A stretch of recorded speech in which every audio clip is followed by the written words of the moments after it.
सत्य।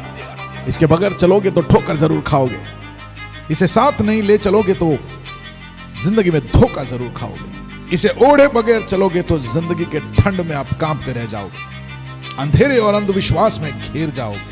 आकाश की ऊंचाइयों को अगर आप छूना चाहते हो तो सत्य आपके पंखों के नीचे वो पवन होगा। सत्य क्या है? अगर बाइबल कहता है कि आकाश और पृथ्वी टल जाएगा लेकिन ये वचन टलेगा नहीं। अरे क्यों बाइबल पे ही विश्वास करें? क्या और कुछ सत्य नहीं है? ये सवाल आपके दिमाग में घूमता हो। नोहा, अब्राहम, डेविड, यार सब मन घड़त कहानियां जैसा लग रहा है। यार बाइबल में लोगों का इतना सारा उम्र कैसे हो सकता है? बाइबल के अंदर दर्शाए गए परमेश्वर के बारे में लोगों को बहुत सारी गलतफहमियां।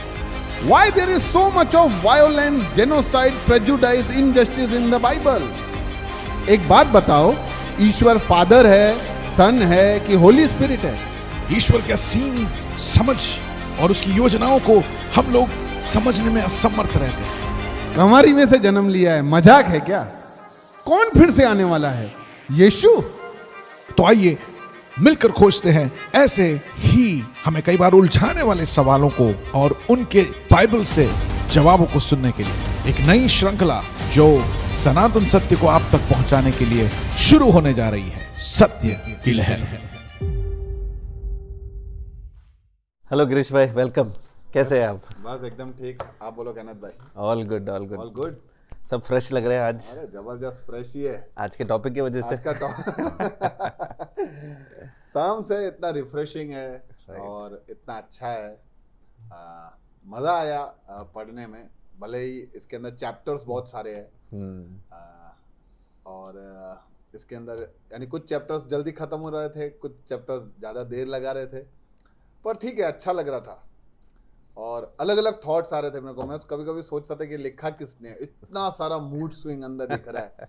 कभी एकदम एनर्जेटिक है, कभी एकदम डिप्रेसिंग है, अरे क्या है ये, राइट। और कभी कभी लाइंस के ऊपर नीचे ही ऐसे अलग अलग बातें हैं, तो यानी एकदम एक पोइटिक वे में लिखा हुआ हो ना, ऐसा लग रहा था। तो होपफुली आप आज रेडी हो, आज के सेशन के लिए आप रेडी हैं कि नहीं? थोड़ा बहुत तो हमने भी सीखा है, ज़रूर मैं शेयर करना चाहूँगा। श्योर। एक्चुअली ये पहला मेरा ये सवाल है कि साम क्यों बोलते हैं इसको? हिंदी में तो भजन संहिता है, तो भजन आई थिंक इट इज एक गीत को बोलते हैं, तो क्यों इसको साम वर्ड बोला गया है? कि क्या कोई गीत से कनेक्शन है? एब्सोल्युटली। और ये सारे जो 150 साम्स है, ये सारे गाए हुए भाग है और ये सब गीत के द्वारा ही लिखा गया है, मतलब इसको गाकर ही लिखा गया है। तो ये सारे जो 150 साम्स है, इसलिए हम इसको पूरे बुक में, सारे बुक्स को हम चैप्टर्स में डिवाइड करते हैं, लेकिन साम्स को चैप्टर्स नहीं कहते। जैसे आपने पहले शुरुआत में कहा था, हम इसको चैप्टर्स नहीं कहते, इसको साम्स ही कहते हैं, क्योंकि ये सारे गीत है। और अच्छा। तो गीत नंबर 1 है, 27वां गीत है, 150 गीत है। तो इसमें ये सारे सॉन्ग्स को हम not just simple songs, psalms, और थोड़ा एक डीपर सेंस में एक अनुभव किया हुआ जो बातें हैं परमेश्वर के साथ, उसे जब लिखा जाता है तो वो साम्स हो जाते हैं, जिसको भजन संहिता हिंदी में कहा गया है। और एक बात तो क्लियर है कि ये सारे जो 150 यहाँ पर भजन संहिता है, ये सब गाकर लिखा हुआ है। तो आज लिटरल फॉर्म में वो गाया गया है, लिटरल फॉर्म में। तो आज भी अगर हम भजन संहिता को जब हम पढ़ते हैं, तो हम अगर थोड़ा सा भी म्यूज़िक लगाकर अगर पढ़े, थोड़ा ट्यून लगाकर पढ़े, तो वो एक गीत के रीति से बहुत अच्छे से वो बाहर आएगा, क्योंकि ये सारे गाए हुए भजन संहिता है। तो इट्स अ ब्यूटीफुल साम। This book is very beautiful, क्योंकि ये पूरा एक्सपीरियंस से लिखा गया है। और दूसरी बात ये है कि ये सारे साम्स जो है, बहुत सारे इमोशंस और अलग अलग सिचुएशंस में लिखे गए हैं। ओके। इसका लेखक एक नहीं है, जो लिखने वाला है वो एक नहीं है, अच्छा। बहुत सारे। और इसलिए मैं बहुत सारे बोल रहा हूँ, क्योंकि ये पूरा जो 150 साम्स जो यहाँ पर भजन संहिता यहाँ पर हम देखते हैं, ये 1000 साल के गैप में लिखा गया है। ओह, यानी ऐसे भी साम्स है इसमें जो मूसा ने गाया था, ओह, वे बैक टू जब मोसेस। निर्गमन के किताब में। हाँ, और फिर बाद में लेटर दाऊद के टाइम में जो लिखा गया है, जो गाया गया है, हम यूजुअली दाऊद समझते हैं कि दाऊद ने 150 भजन संहिता उसने ही गाया होगा, पर ऐसा नहीं है। इसमें करीबन आधा बुक जो है वो डेविड को हम क्रेडिट देते हैं, क्योंकि उसका नाम वहाँ पर लिखा गया है और उसने गाए हुए गीत बहुत सारे हैं।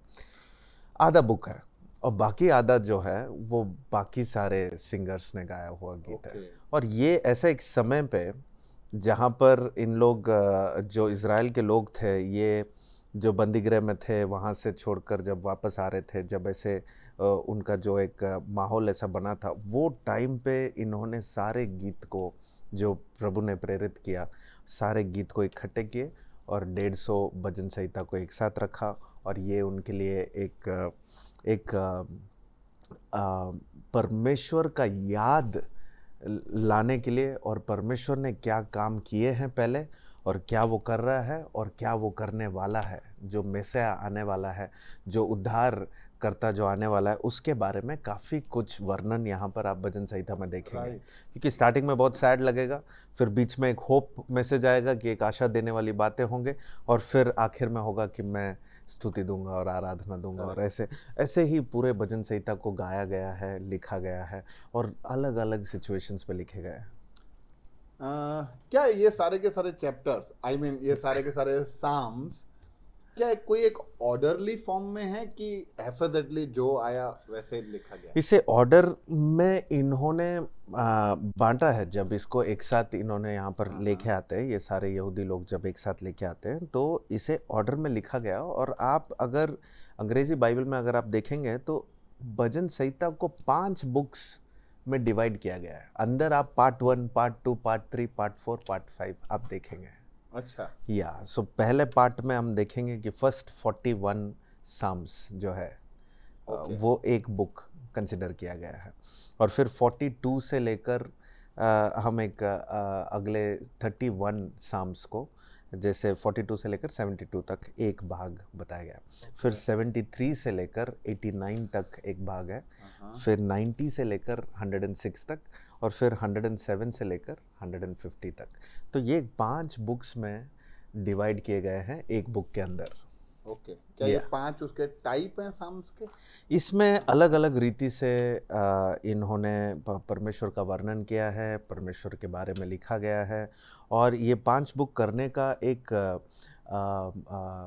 जो आज हम गेस कर सकते हैं, हमारा ये थियरी हो सकता है कि जैसे पहले 5 पुस्तक जो तोरा कहा गया है यहूदियों के लिए, जो परमेश्वर का नियम कहलाता है, द लॉ बुक जैसे कहा गया है, वो जब दिया गया था तो ये पहले 5 बुक सबसे इम्पोर्टेंट बुक्स थे यहूदी लोगों के लिए। और जब भजन संहिता को इकट्ठे किए गए तब इसको भी 5 बुक्स में डिवाइड किए गए। तो ये भी एक थॉट प्रोसेस ऐसे लाता है कि अच्छा, ये भी, इसका भी इम्पोर्टेंस वो फर्स्ट तोरा के साथ साथ दिया गया है। इसलिए यहाँ पर बार बार लॉ ऑफ द लॉर्ड, यानी वो तोरा के बारे में यहाँ पर बार बार जिक्र किया है, ताकि वो गीतों में भी बताया गया है कि हमको वो याद करना है कि परमेश्वर का दिया हुआ वचन। तो ये 5 बुक्स भी वो 5 का रिफ्लेक्शन, ऐसे हम कह सकते हैं कि ये सारे गीत जो है, ये भले बहुत सारे लोगों ने गाया हो, सिर्फ दाऊद नहीं, बहुत सारे लोगों ने, सुलेमान का भी है, मोसेस का भी है। एक बार सन्स ऑफ कोरा, कोरा के पुत्र, कोरा के जो इनफैक्ट ये not the exact sons per the lineage of Korah, तो उनको सन्स ऑफ कोरा कहा जाता है। अच्छा, because it's the descendants of Korah. वहां पे वो जो जमीन को खुलने की वजह से अंदर चले गए थे, ये वही थे ना कोरा? यस, जिसने रिबेल किया, जो परमेश्वर के विरुद्ध गया था, तो उसके जो पीढ़ी है, उसका जो संतान है, वो वहाँ पर जैसे टेम्पल में उन लोगों ने जब गाना गाया था वो लिखे गए हैं। फिर आसाफ के बहुत सारे गीत आप देखेंगे, वो डेविड के टाइम पे है। तो ऐसे बहुत सारे लोग यहाँ पर ये गीत लिख रहे हैं और परमेश्वर का वर्णन कर रहे हैं, अनुभव को बता रहे हैं। और उसमें से दाऊद का आधा भाग ये बुक में हम देख सकते हैं। अमेजिंग है इतना सब कुछ। और सबसे इसके अंदर इंटरेस्टिंग है कि ये सब गीत हैं। यस।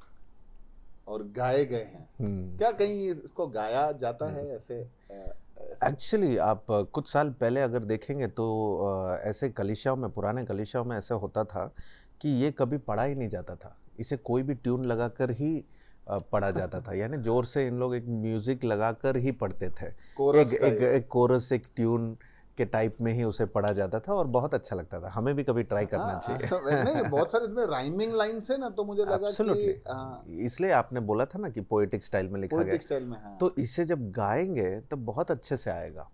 और इसमें एटलीस्ट 3 तरीके से ये पुस्तक को हम पढ़ सकते हैं। एक तो है हम इसे गा सकते हैं, ओके, दूसरा है हम इसे प्रार्थना के रूप में हम इसे परमेश्वर से बात कर सकते हैं, और तीसरा है कि यहाँ पर कहीं कहीं जगहों में आप देखोगे कि चिल्ला कर बोलो, ऐसा करके बताया गया है।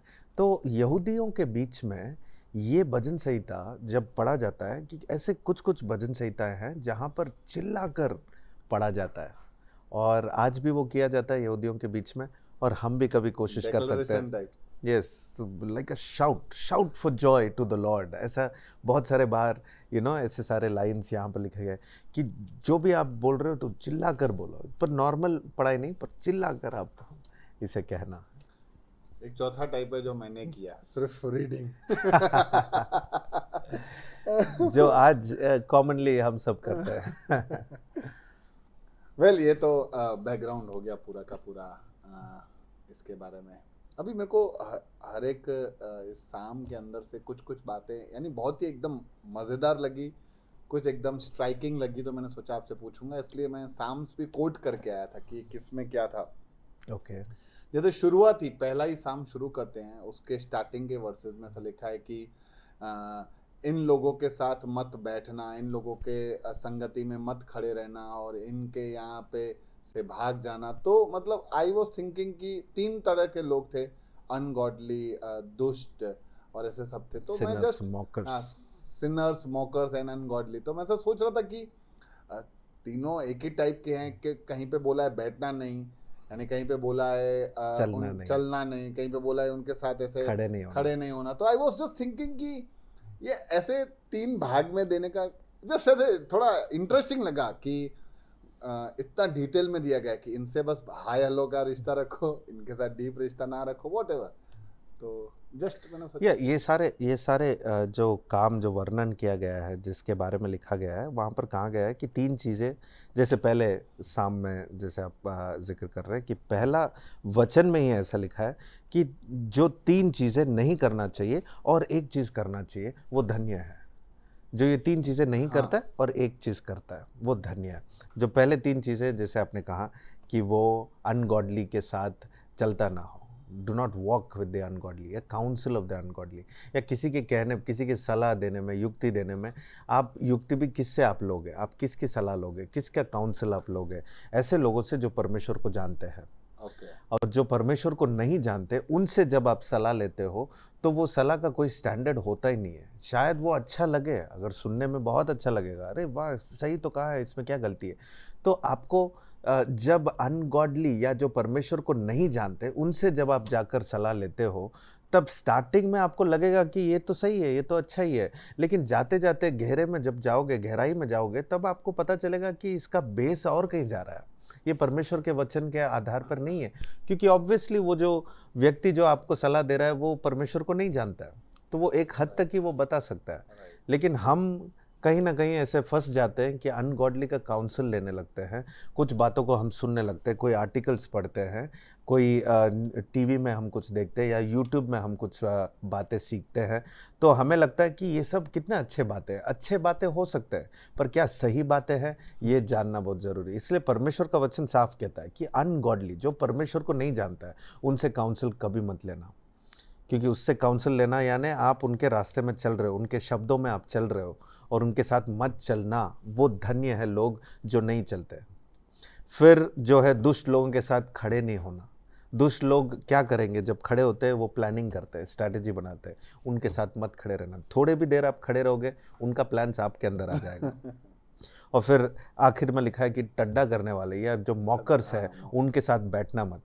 वो तो बैठ के सबका मजाक उड़ा के सबका निंदा करते हैं, सबको नीचा गिराते हैं।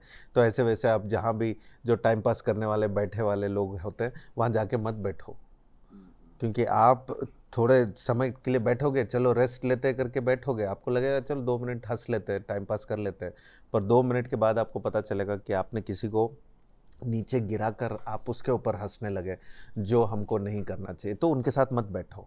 तो ये सारे पोजीशन पोस्चर्स जो दिए हैं, ये सारा रिलेटिव है, ये सारा कनेक्टिंग है कि ऐसे लोगों के साथ चलना नहीं, ऐसे लोगों के साथ खड़े नहीं होना, ऐसे लोगों के साथ बैठना मत। लेकिन परमेश्वर के वचन में तुम डिलाइट करो, या तुम उसमें आनंदित रहो, या परमेश्वर के जो टोरा, जैसे मैंने आपको कहा कि उसके जो नियम हैं उसमें तुम मज़े लो, ऐसा लिखा गया है। एग्जैक्टली मेरा सेकंड क्वेश्चन यही है अच्छा, कि लिखा है कि delight in the law of the God, ठीक है, यानी परमेश्वर के वचन में मग्न रहो, आनंदित रहो, यहाँ परमेश्वर के नियम में, लॉ ऑफ लॉर्ड। अभी यार नियम से कौन कैसे खुश हो सकता है? नियम हमेशा यार अपने को बांध देता है। नियम आते हैं तो लोग यार थोड़ा फ्रस्ट्रेट हो जाते हैं यार, फिर यहाँ पे भी rules regulation, they feel like in bondage, आज़ादी नहीं रहती। तो क्या ये नियम हमें कैसे ऐसे खुश कर सकते हैं, स्पेशली परमेश्वर का नियम? एब्सोल्युटली अच्छा सवाल है, क्योंकि नियम किसको मुश्किल होता है? जो उसे तोड़ने की कोशिश करता है, या जो उसके कार्य में उसको लगता है कि वो नियम को तोड़ रहा है या नियम के विपरीत में जा रहा है, तो उससे वो नियम मुश्किल होता है कि ये लॉ क्यों है, ये रूल क्यों है। लेकिन जो लॉ पे जो अगर कोई कर सकता है या जो आनंदित रह सकता है, वो व्यक्ति है जो नियम देने वाले के साथ रिश्ता बनाता है। और यही तो परमेश्वर शुरुआत से ही हमें सिखा रहा है कि तुम मेरे साथ रिश्ता बनाओ। तुम ये सारे नियम मैंने इसलिए बताए हैं ताकि तुम ये समझ सको कि मेरा स्टैंडर्ड कहाँ पर है, जो मैं चाहता हूँ तुम लोगों से, मैं कैसे चाहता हूँ कि तुम यहाँ तक बढ़ो। लेकिन सबसे ज़्यादा इम्पॉर्टेंट बात इसमें यह है कि ये जो नियम है, ये उन लोगों के लिए मुश्किल है जो परमेश्वर के साथ रिश्ता नहीं बनाते। अब आपके शब्दों का आप एक टीचर और एक स्टूडेंट का लाइफ, एक उदाहरण के लिए आप ले लीजिए। एक स्टूडेंट को मुश्किल लगेगा कि टीचर क्या सिखा रहे, क्या बोल रहे, ये नहीं करना, वो नहीं करना। तब तक उसको मुश्किल होगा जब तक वो टीचर को पहचानेगा नहीं कि टीचर उसके भलाई के लिए सब कुछ बता रहा है। एग्जैक्टली। और जिस दिन उसको पता चला कि टीचर उसके भलाई के लिए ही सोच रहे हैं, उस दिन से उसको जो भी टीचर बताए वो करने लगेगा, बहुत आनंद से करने लगेगा। एग्जैक्टली। भले उसको मुश्किल भी लगे। सर बोले कि आप 500 बार लिख के आओ पनिशमेंट, बोले ठीक है सर लिख के आऊँगा, क्योंकि वो मेरे भलाई चाहते हैं, मैं करूँगा। अब जानते हो वो फ़र्क कितना अच्छा है कि जब तक मैं टीचर को ना पहचानूं, वो जो भी बोलेंगे मुझे मुश्किल ही लगेगा। Exactly, right right right. ये अमेजिंग है कि हम जब तक ईश्वर को नहीं जानते, नहीं समझते, तब तक कि जैसे झूठ नहीं बोलना या चोरी नहीं करना, सब चोरी करते तो मैं क्यों ना करूं, but these are the things, तो इसीलिए हमें वो मुश्किल लगता है। एक और है कि भजन संहिता 4 में, चौथे भजन में मैंने पढ़ा था कि 4 के 4 में कि गुस्सा तो करो पर पाप मत करो। तो यानी अभी गुस्सा पाप है कि मैं समझ नहीं पाया, मतलब गुस्सा करो पर पाप मत करो, क्या है ये, मतलब व्हाट डज इट मीन? गुस्सा परमेश्वर का दिया हुआ एक नेचुरल फीलिंग है, एक भावना, यस, एक इमोशन। यस, इमोशन है। और ये इमोशन हमारे लिए बहुत ज़रूरी है, बहुत अच्छी बात है गुस्सा आना। अगर गुस्सा नहीं आया तो लाइफ में कुछ प्रॉब्लम है आपको। गुस्सा कब आता है? गुस्सा तब आता है जब आप कुछ सोचते हो और उसके अगेंस्ट कुछ जाता है। ठीक है, आप कुछ चाहते हो कि ऐसा हो और उसके अगेंस्ट में कुछ जाए तो धीरे धीरे से गुस्सा आने लगता है। गुस्से के बारे में समझना इसलिए ज़रूरी है, और इसके बाद पाप नहीं करना ये इसलिए लिखा गया है क्योंकि गुस्सा जो इमोशन है, परमेश्वर उससे सहमत है कि तुमको गुस्सा आता है तो ठीक है, गुस्सा आया, लेकिन उसके बाद जो तुम करने वाले हो वो ध्यान से करना। क्यों? क्योंकि गुस्से के बारे में जब मैंने पढ़ाई किया और मैंने सोचा कि ये भावना कैसे आता है और ये कितना किसके साथ जुड़ा हुआ है, ये क्यों आता है, जब अच्छे तरीके से सोच के देखेंगे तब हमें ये समझ में आता है कि गुस्सा जो है ये हर समय, हर सिचुएशन में हमारे भावनाओं में ये दूसरा भावना होता है। इसका फर्स्ट प्राइमरी इमोशन तो और कुछ ही होता है। कोई भी उदाहरण आप ले लो, कोई भी उदाहरण अगर आप कहना चाहते हो कि गुस्सा कब आया। जैसे बच्चे मानते नहीं है, वो गुस्सा आ जाता है। हाँ, तो गुस्सा आया। हाँ। तो ये गुस्सा जो है ये दूसरा आपका भावना है। फर्स्ट भावना क्या था, फर्स्ट इमोशन क्या था कि उन्होंने आपका आज्ञा पालन नहीं किया, ओके, दे डिसोबेड यू। या, तो the feeling that they are not valuing you, okay, वो एक फीलिंग आया। उसके बाद जो सेकंड इमोशन है वो गुस्सा था। राइट, तो गुस्सा आया तो ठीक है, गुस्सा आया आपको, ठीक है, लेकिन आपको इमीडिएटली आपको कैलकुलेट करके आपको सोचना है कि क्यों आया गुस्सा, इसका फर्स्ट इमोशन क्या था। हर सिचुएशन में आप कोई भी उदाहरण ले लो गुस्से का, उसका फर्स्ट इमोशन और कुछ होता है और ये सेकेंडरी इमोशन होता है। गुस्सा is always a secondary emotion. ये साइकोलॉजिकली हम सिखाते हैं, तो मानसिक रीति से ये समझना ज़रूरी है कि गुस्सा जो है ये दूसरा भावना होता है और ये होना ज़रूरी है क्योंकि ये हमें दिखाता है कि कुछ अगेंस्ट जा रहा है, कुछ गलत हो रहा है ओके, और हमें चेक करना है कि क्या गलत हुआ यहाँ पर। क्योंकि जब गलत होता है तभी गुस्सा आता है। राइट, चाहे कैसे भी, अगर बुरा लोग है तो बुराई में भी जब अच्छा होता है तो उसको गुस्सा आता है क्योंकि वो गलत चाहता था लेकिन अच्छा हो रहा है। तो ऐसे ऑपोजिट रिएक्शंस भी हो सकते हैं। इसलिए मैं ये नहीं कह रहा हूँ कि जिसको भी गुस्सा आ रहा है वो सही है। मैं ये कह रहा हूँ कि जो भावना है वो आपके अगेंस्ट जाने की वजह से वो आ रहा है, आपके स्टैंडर्ड का अगेंस्ट जा रहा है। आपको अब सोचना है कि आपका स्टैंडर्ड सही है, क्या वचन के अनुसार आप जो गुस्सा आपको आ रहा है वो सही है, क्या न्याय के लिए आ रहा है कि वहीं पर कुछ अन्याय हो रहा है और आपको गुस्सा आ रहा है, तो ठीक है, आना चाहिए। अगर अन्याय हो रहा है और आपको गुस्सा नहीं आया तो आपके मानसिक रीति से आपके अंदर कुछ गलती है, क्योंकि आपका फिर स्टैंडर्ड सही नहीं है। आप परमेश्वर को नहीं जानते, आप वचन को नहीं जानते, तो आपको गुस्सा नहीं आ रहा। आप बोल रहे हो चलेगा, चलता है।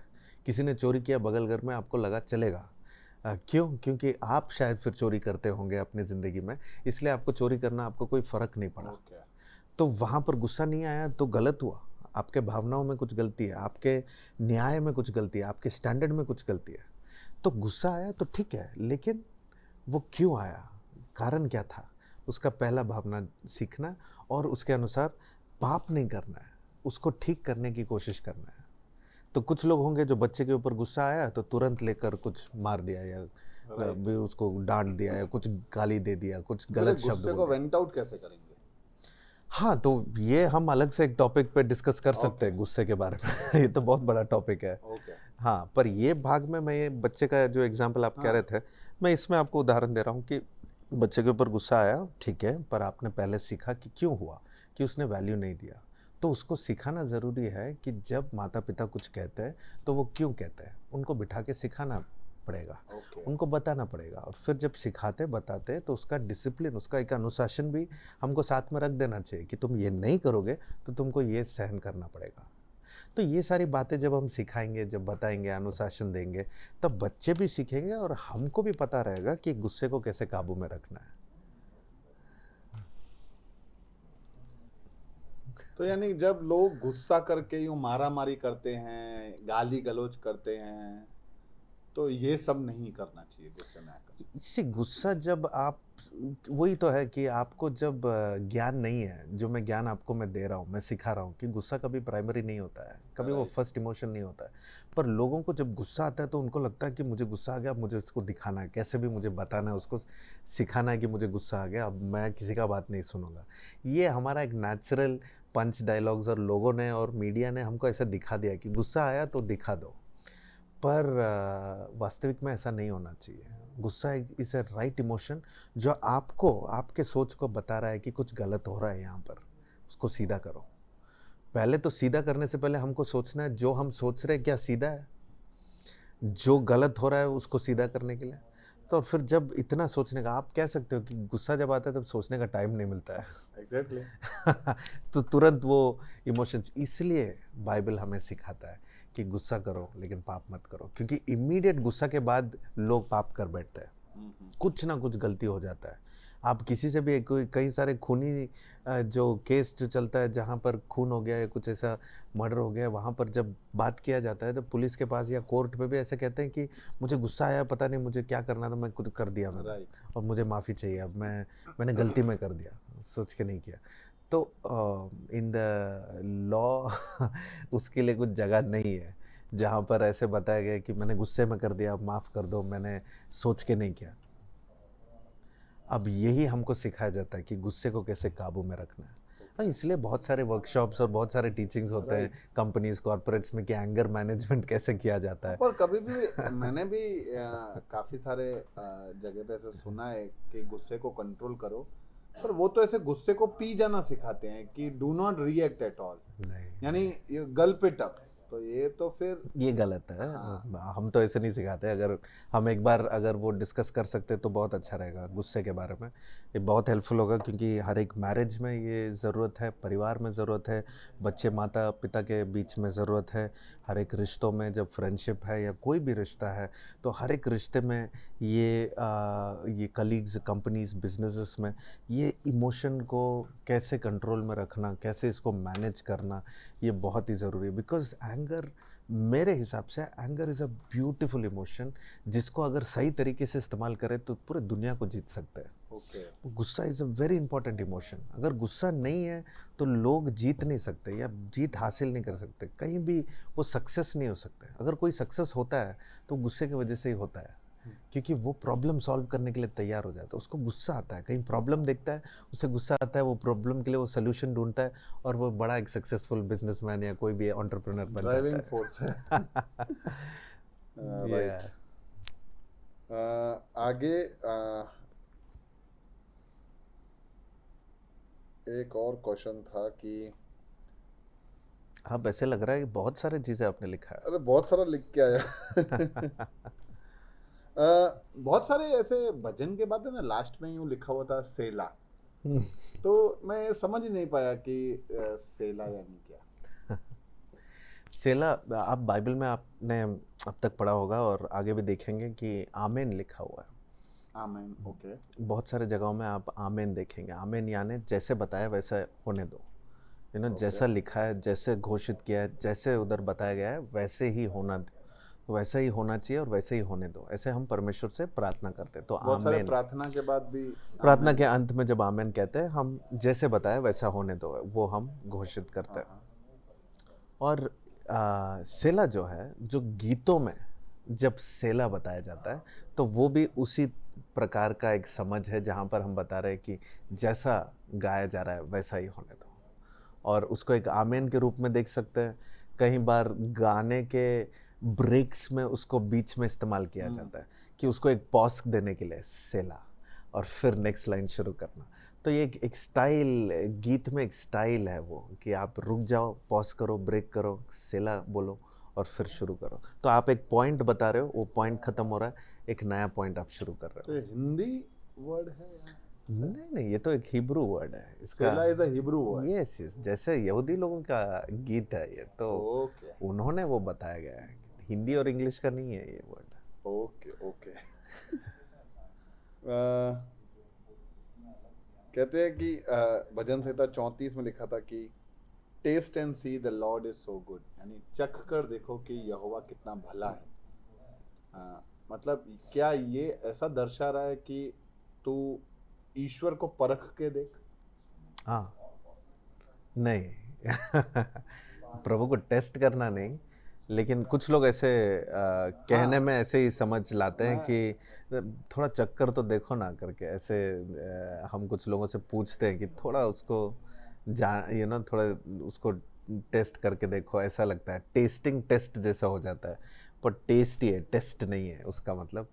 टेस्ट का मतलब ये है कि थोड़ा अनुभव करके देखो, परमेश्वर के साथ चल के देखो, उसके वचन के अनुसार थोड़ा आज्ञा पालन करके देखो, उसके वचन को थोड़ा मानते हुए उसके अनुसार तुम चलो, या अनुभव करो परमेश्वर को हर दिन, और तुम देखोगे कि उसे चक्कर देखोगे कि कितना मज़ा आता है परमेश्वर का पीछा होना। तो चक्कर देखना यानी थोड़ा अनुभव करो, just walk with him. It is not like कि भाई तू ईश्वर है तो ऐसा करके दिखा। नहीं नहीं नहीं नहीं। टेस्ट, हम कौन होते हैं परमेश्वर को टेस्ट करने वाले? परमेश्वर अगर कहता है कि तुम मुझे टेस्ट करके देखो, वैसे कहाँ है बाइबल में? और जब वो वचन आएगा तब मैं आपको वो बात समझाऊंगा कि परमेश्वर जब कह रहा है तब वो हमें चैलेंज कर रहा है। वो फिर भी वो नहीं कह रहा है कि तुम मुझे टेस्ट करो। वो कह रहा है, वो चैलेंज कर रहा है कि तुम ये करके तो देखो जैसे मैं तुमको बोल रहा हूँ, तो तुम देखो करके। तो हमारा ऐसा कोई भी दिन ऐसा लेवल हम नहीं पहुंचेंगे जहां पर हम उसे टेस्ट करें। वो हमें टेस्ट करता है, वो करता रहेगा और करना चाहिए ताकि हम अपने लॉयल्टी को प्रूव करें, हम अब बताएं कि हम उससे कितना प्रेम करते हैं। ओके।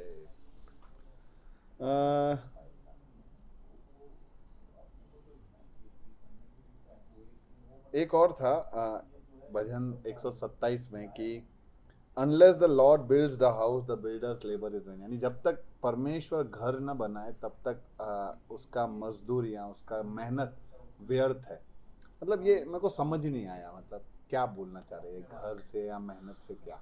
ये वचन का मतलब ये है क्योंकि ये जो भजन संहिता लिखने वाले हैं, ये इन्होंने बहुत सारे कंस्ट्रक्शंस किए, बहुत सारे बिल्डिंग्स बनाए, बहुत सारे स्ट्रक्चर्स खड़े किए, और ये सारे स्ट्रक्चर्स बनाने वाले ये समझ में उनके मन में आ रहा है कि मैं भले जितने भी लोगों को काम में रखूं और कितना भी स्ट्रक्चर्स बना लूं, जितना भी बिल्डिंग में खड़ा कर दूं, जितने भी पैलेसेस बनाऊं, जितने भी स्ट्रक्चर्स बनाऊं, अगर परमेश्वर का हाथ उसमें नहीं है, अगर उसके अगुवाई पे मैं नहीं करूं, तो ओके। भले जितना भी बना दूं वो सारा व्यर्थ है। क्योंकि यहूदी लोगों ने बहुत सारे बिल्डिंग्स बनाते हुए देखे, उसका ब्यूटी एंजॉय किया, गिरते हुए भी देखा, और फिर बंदीगृह में जाते हुए भी उन्होंने अनुभव किया कि कैसा एक पूरा शहर गिर जाता है और फिर वो जाते। तो इन्होंने ऊपर नीचे सब कुछ देख लिया और उन्होंने ये पहचान लिया कि जब तक परमेश्वर के अगुवाई से हम नहीं बनाते, तब तक वो सारा काम, सारा उसमें जो पैसा लगाया जाता है, सारा उसमें जो समय लगाया जाता है, जो स्ट्रेंथ, जो एनर्जी लगाया जाता है, सब कुछ व्यर्थ है। आजकल के बिल्डिंग को देखकर हमें उतना समझ में नहीं आएगा क्योंकि आज बहुत सारी चीज़ें मशीन में और पाइप्स में और ऐसे वैसे सब कर देते हैं, और काफ़ी कुछ हम देखते भी नहीं है जो लेबर्स काम करते हैं। वैसे तो हम बाहर से हम बस देखते हैं, पर्दा लगा देते हैं और 10 महीने के बाद सडन से बिल्डिंग खड़े हो जाता है। लेकिन जो उस ज़माने में जैसा एक एक पत्थर खड़ा करवा कर जैसे बनाते थे, वो इतना समय, इतना प्लानिंग, इतना कटिंग, कार्विंग, जो पत्थरों को जो कार्विंग किया जाता था और इतना सारा मोल्डिंग किया जाता है कि ये सारे करने के बावजूद अगर परमेश्वर का अगुवाई उधर नहीं है, परमेश्वर का प्लान नहीं है, परमेश्वर का लीडिंग नहीं है, तो वो सारे चीज़ें व्यर्थ है। ऐसे वो समझा रहे हैं। क्या ये सिर्फ फिर कंस्ट्रक्शन तक सीमित है? स्पेशली ये जो बात है, ये this is about the buildings, जो कंस्ट्रक्शंस के। उस समय यस। तो ये वाला आज अपने को एप्लीकेबल नहीं हो सकता। आज अपने ऐसे नहीं बोल सकते थे आपने अपने दोनों जो ये डिस्कशन कर रहे हैं, ये हम कितना भी अच्छा डिस्कशन कर लें, अगर इसमें परमेश्वर का हाथ नहीं है तो ये फ्रूटफुल नहीं होगा। नहीं, हम ज़रूर बता सकते हैं, क्यों नहीं बता सकते, हर एक चीज़ में बता सकते हैं। पर अगर कॉन्टेक्स्ट पे अगर रुके और देखें, तो ये जैसे आप अगर घर बना रहे हैं, तो मैं कहूँगा कि क्या आपने परमेश्वर से प्रार्थना करके शुरू किया? क्योंकि परमेश्वर का अगर हाथ वहाँ पर है, भले आप 1 लेबर को रखो या 15 लेबर को रखो, वो काम सक्सेसफुल होगा क्योंकि आपने परमेश्वर से पूछ के या प्रार्थना करके आपने शुरू किया है। ओके। यस। हाँ, तो काफ़ी इंटरेस्टिंग रहा। तो अल्टीमेटली ये साम्स को और किस तरीके से अपने को रीड करना चाहिए, क्योंकि आपने एक तो एक नया दृष्टिकोण दिया मुझे कि एक गीत है, तो क्या सीख सकते हैं, क्या एडवाइस है आपका इन साम्स को लेकर? देखिए, ये भजन संहिता जो है, बहुत सारे इमोशंस इसमें दिखाए गए हैं, बहुत सारे भावनाओं को दिखाया गया है, चाहे वो दुखी के समय में लिखा गया हो, जब छुपे हुए समय में, जहाँ पर कि लोगों से बचने के लिए, शत्रुओं से बचने के लिए कहीं छुपा हुआ हो, या कहीं पर पाप कर कर जब गीत गाया जाता है, तो वो भी गीत यहाँ पर लिखा गया है। कभी किसी ने परमेश्वर का आज्ञा को उल्लंघन करके करते हुए दुखी में, वो परमेश्वर का आज्ञा पालन नहीं किया, उस दुख के वजह से कई सारे भजन संहिता लिखे हुए हैं। तो ये सारे जो चीज़ें हैं, अनुभव के अनुसार लिखे गए हैं। तो एक एक भजन संहिता, कभी कभी ऐसा कुछ सारे वचन होते हैं जो हमें छू लेता है, कि हमें लगता है कि ये मेरा सिचुएशन है, ये मेरा, अब ये मेरी ज़िंदगी में हो रहा है, तो मुझे ऐसे। तो ये भजन संहिता इसलिए बहुत इमोशनल और बहुत कनेक्टिंग है। और आज मसीह लोगों के बीच में सबसे ज़्यादा अगर कोई पढ़ता है बाइबल तो वो वचन संहिता से पढ़ते हैं, ऐसा मेरा अंदाज़ा है। क्योंकि जिससे भी मैं आज तक मैं मिला हूँ इतने सालों में, मैं जब पूछता हूँ कि आप क्या मेडिटेट कर रहे हैं या कहाँ आप क्या पढ़ाई कर रहे हो, जब सडन से मैं पूछता हूँ तो जनरली सब भजन संहिता ही बोलते हैं कि मैं एक भजन संहिता पढ़ लेता हूँ, तो मुझे अच्छा लगता है। और ये सब, तो ये सारे क्या डेली आपके लाइफ और आपके रूटीन्स को कनेक्ट करने वाला एक बुक है, एक पुस्तक है, और ये सारे गीत के रूप में है, तो बहुत ही इमोशनल है। एक ट्यून के बिना ही हमें वो कनेक्ट होने वाली एक जो बातें हैं इसमें लिखा गया है। तो मेरा ये मानना है कि हमें ये भजन संहिता हर दिन, हर समय, अगर थोड़ा सा भी 5 मिनट भी मिले तो ज़रूर पढ़ना चाहिए। म्यूज़िक अगर मिले तो थोड़ा ट्यून लगाकर गाना भी चाहिए, और अगर चिल्ला कर भी पढ़ सकते हैं तो चिल्ला कर भी पढ़ना चाहिए, क्योंकि इसमें प्रार्थनाएं हैं, जैसे मैंने आपको कहा। इसमें धन्यवाद कहने वाले बहुत सारे भजन संहिता है, जहाँ पर आप ग्रैटिट्यूड के साथ, अगर आप परमेश्वर को धन्यवाद, शुक्रिया अदा करना चाहते हो, तो उसके लिए भी खास करके बहुत सारे भजन संहिता है। और फिर अगर आप देखेंगे तो गॉड्स प्रॉमिसेस और प्रोफेटिक भविष्यवाणी के रूप में भी बहुत सारे वचन यहाँ पर पढ़ाया जाता है, और आप वो टाइप के वचन भी यहाँ पर आप देख सकते हैं। बहुत सारे ऐसे वचन हैं जो मसीह को भी दिखाया गया है, आने वाले मसीह कैसा होगा, क्या होगा, उनके जीवन में क्या होगा जब वो इस दुनिया में आएंगे, वो सारी बातें भी यहाँ पर गीतों के द्वारा भविष्यवाणी रूप में गाया गया है। तो ऐसे अगर आप देखेंगे कि बहुत सारे रियलिस्टिक लाइफ कनेक्टिंग गीत लिखे गए हैं, और ये हमें हर समय हमें पढ़ना चाहिए, और ये हमें परमेश्वर के पास रखेगा, और रखने के लिए एक अच्छा मौका है। चाहे आप कितने भी बुक्स पढ़ ले बाइबल में, अगर भजन संहिता आप कंटिन्यूसली पढ़ रहे हो तो आप परमेश्वर के पास रहोगे, क्योंकि इट्स ए कनेक्टिंग बुक, आपके परमेश्वर के पास ले आता है, और ये बुक बहुत अच्छा है उस हिसाब से। अमेजिंग। ट्राई करूँगा कि दूसरे बुक्स के साथ भजन संहिता को मैं रोज थोड़ा करके रीड कर। एक और बात मैं बताना चाहता हूँ कि ये भजन संहिता को आप अलग अलग वचन लेकर इसका मतलब ना ढूंढें। ये अगर जब भजन संहिता पढ़ते हो तो पूरा भजन संहिता आप पढ़िए, और फिर उसका समझ आप लीजिए। कोई भी भजन संहिता आप इसमें लें, पहले भजन संहिता से लेकर जो आखिरी जो 150 जो भजन संहिता है, वहाँ तक जब आप जाएंगे, एक एक वचन लेकर अलग से आप उसे प्रचार करना, या उसके बारे में बात करना, या अगर आप उसके बारे में कुछ किसी को सिखाना चाहते हो, तो पहले आप पूरा भजन संहिता पढ़ें, तब आपको उसका कॉन्टेक्स्ट और उसका समझ आपको आएगा। जैसे हर एक भजन संहिता का पीछे एक कारण है। जैसे मैंने आपको कहा कि अगर 51 साम्स अगर हम देखें, तो वो पाप करने के बाद दाऊद ने जो गीत लिखा था, वो उसके बारे में वहाँ पर जिक्र किया गया। साम 30 आप पढ़ोगे तो जहाँ छुपे हुए समय में जब गलती कर बैठते हैं, वहाँ पर कैसे लिखा गया है वो वहाँ पर बताया गया है। तो आप देखोगे ऐसे बहुत सारे साम, जो 23वां जो भजन संहिता है, जो बहुत स्पेशल होता है मसीह के लोगों के लिए, क्योंकि वहाँ पर परमेश्वर का वर्णन एक चरवाह के रूप में बताया गया है कि वो मेरा चरवाह है और मेरी ज़िंदगी में कोई घटी नहीं होगी। और ये सारा आप एक वचन को लेकर आप समझ नहीं सकते, अनुभव नहीं कर सकते, जब तक आपने परमेश्वर को अपना परमेश्वर नहीं माना है, तब तक आपको समझ में नहीं आएगा कि एक चरवाह कैसे अपने भेड़ को संभालेगा।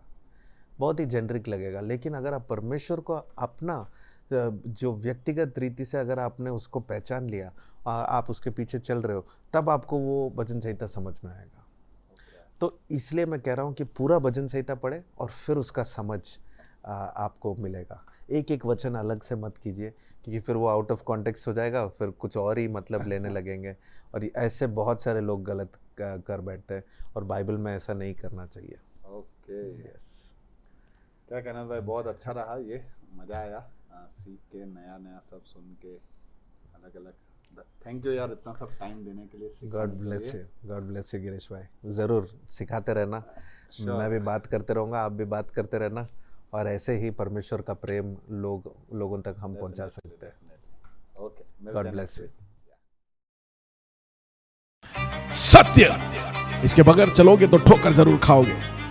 इसे साथ नहीं ले चलोगे तो जिंदगी में धोखा जरूर खाओगे। इसे ओढ़े बगैर चलोगे तो जिंदगी के ठंड में आप कांपते रह जाओगे, अंधेरे और अंधविश्वास में घिर जाओगे। आकाश की ऊंचाइयों को अगर आप छूना चाहते हो तो सत्य आपके पंखों के नीचे वो पवन होगा। सच क्या है? अगर बाइबल कहता है कि आकाश और पृथ्वी टल जाएगा, लेकिन ये वचन टलेगा नहीं। अरे क्यों बाइबल पे ही विश्वास करें? क्या और कुछ सत्य नहीं है? ये सवाल आपके दिमाग में घूमता हो, नोहा, अब्राहम, डेविड, यार सब मन घड़त कहानियां जैसा लग रहा है। यार बाइबल में लोगों का इतना सारा उम्र कैसे हो सकता है? बाइबल के अंदर दर्शाए गए परमेश्वर के बारे में लोगों को बहुत सारी गलतफहमियां हैं।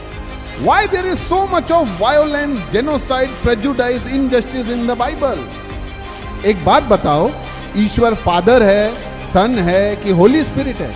ईश्वर का सीन समझ और उसकी योजनाओं को हम लोग समझने में असमर्थ रहते हैं। कमारी में से जन्म लिया है, मजाक है क्या?